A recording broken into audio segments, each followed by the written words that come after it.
Alright, we're back. Man, it is humid. Humid out. Like sweating through my jeans humid. Alright, look at my jeans. Can you see? Sweating through them. Not even sunny. Oh, it was a big moment just a little bit ago. Thought about filming it, but I thought, nah, I don't want to film this. Oh, that's right. That leaning demon.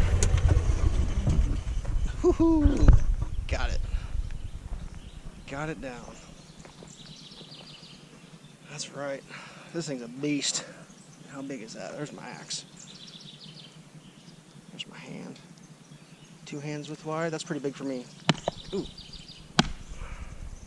So, if you can kind of look down this tree line, you'll notice there's no branches going that way. They're all heading this way, which was that way, and the tree was leaning massively towards the building. Massively, in my opinion. So we threw a couple barber straps, strappy straps. I was pulling trees down with these, but these have been weathered a little bit, and I didn't feel comfortable because I didn't want to lose it into the building. So went out and picked up some new chain today. With 20-foot 5/16, so it's a little bit smaller, but it's grade 70, so it's good for like what, 4,700 pounds? What does it say? Yeah, 4,700 pound working load all day long. So got 2 of those. That's 40-foot of chain there. Yeah, I'll explain what I did here. This is crazy. I had to have my assistant come over and get the machine because I can't run a machine and chop. But so with the back lean, you can see where my parallel. So I'll parallel the. If you look straight up, that's where I aimed for that group of stumps right there, because I knew with the back lean and the weight it would fall to the right. I didn't want to aim it too far that way. So I mean, I got it within there. It fell a little farther right than I wanted, but yeah, sketchy nuggets. It's the scariest. Oh man, I don't like it. I don't like it at all. We'll come check out the chains. So I got everything down to. I pulled out. I had one little piece of like super weak chain, like grade 30. I pulled that out. Put this chain up here. This thing's crazy. This is my old man's chain. I borrowed it from him, but like I think he said he got this from somebody, but he said it came from the railroads. Look at that. Oops. What was that for some chain? That's a beast. This is 3/8 right here. That must be 1/2 inch for that hook. I mean, it's just like.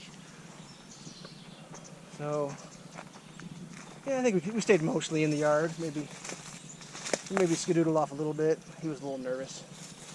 Should be fine. But, yeah. He is just. We weren't sure how far it was going to come up. I thought it was going to come up one more length. I thought it was going to land about right there, but I'm not good at judging how tall a tree is and how far it falls. That's not my expertise.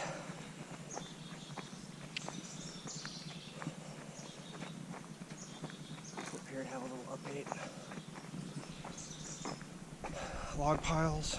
If you need logs, let me know. There's one stack of logs. These are older logs over here. Excuse me. There's a bent log. As crooked as a dog's hind leg. There's a brush pile.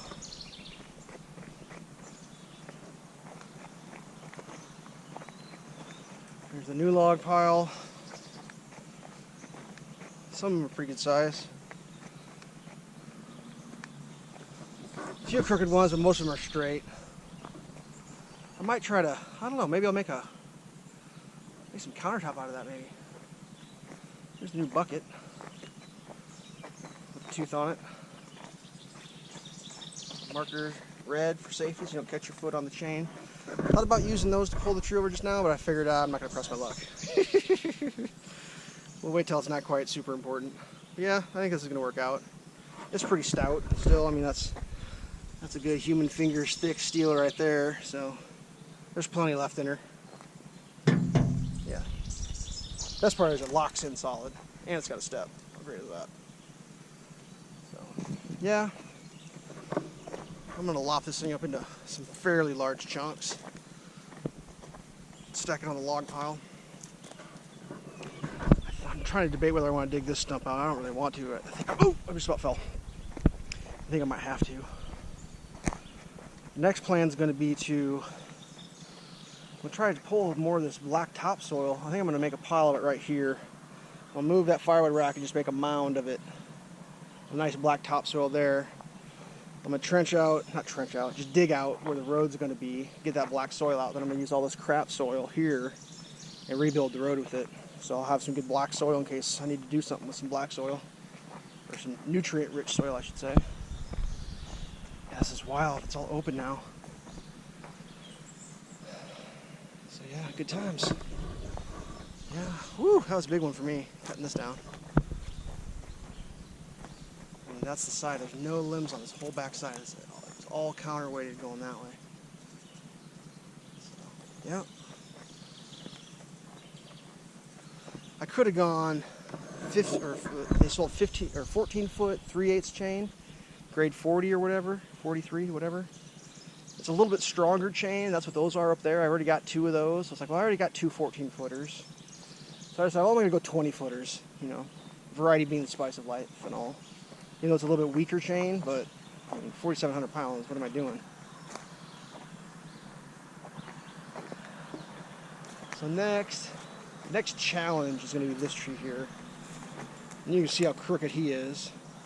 He's leaning, I mean, that's like a hockey stick right there. But I think I could drop him out in the street. I have to block the road off a little bit. All I gotta do is get rid of this branch. So this branch here is underneath that big one. So I gotta drop that first, which means, let's see, this tree here's gotta go, that tree there's gotta go, and then I can drop that one into the space it creates, and then I can drop this one into the space that creates. And that's probably, I mean, I'll probably end up taking this one completely out just because if I take most of the tree out now, some of these other years, but yeah, that's wild. This is blowing my mind. I mean, that was a grove of trees right there for me and a pile of brush the size of a giant brush pile, and now they're gone. There'll be a lot of digging. I'm going to dig all 4 of those. Yeah, I'm going to try anyways. Those stumps are coming out because this is my pad area here. I mean, the road's going to be tucked to the side this way. And then this is parking. I mean, for the trailers and stuff, equipment. But the idea is you pull through. I mean, you may have to pull up and then back them in, and then hopefully we'll be able to drive them out the front way. That's the plan. Yeah, I don't know.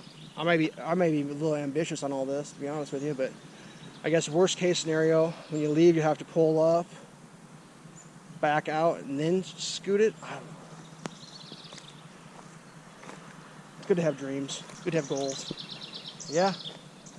It's dripping. Sorry, tree. I don't like cutting trees down, but I mean, I'm not moving, so this is where I'm staying. I got to make this shit the way I need it. Can't be making decisions around where trees happen to have randomly grown. So, yeah. Maybe I'll regale you with this story. Really don't want to say it because it's kind of embarrassing. But there was this dead tree here that was falling down in chunks, and I was like, well, I'm going to take it out. It was basically half the height of a regular tree. A little bit offset back with the weight, but not bad. And in my infinite wisdom, I did not hook a rope to it. I figured it'd drop out. I watched some videos about how to deal with some of the stuff, and one of the videos I watched said you could do your back cut first. Put that through, leave your blade in, stick your wedges in, pull your blade out, tree is stabilized, then cut your wedge, or your notch, and then pound your wedges in, and you can wedge the tree over. So that's what my plan was. Being a complete fool, not thinking about whether the tree was live or dead. Well, that's a bad plan for a dead tree, because what happened, I cut the notch fine, got one wedge here, one wedge here, one wedge here. They were in nice. Cut my front wedge, tree was fine. Started pounding my wedges in to cantilever the tree over. Blew the hinge wood out, tree fell this way. And it fell exactly in that direction. So I'm standing over here. I was standing right here is where I was standing, pounding the wedges in, like this.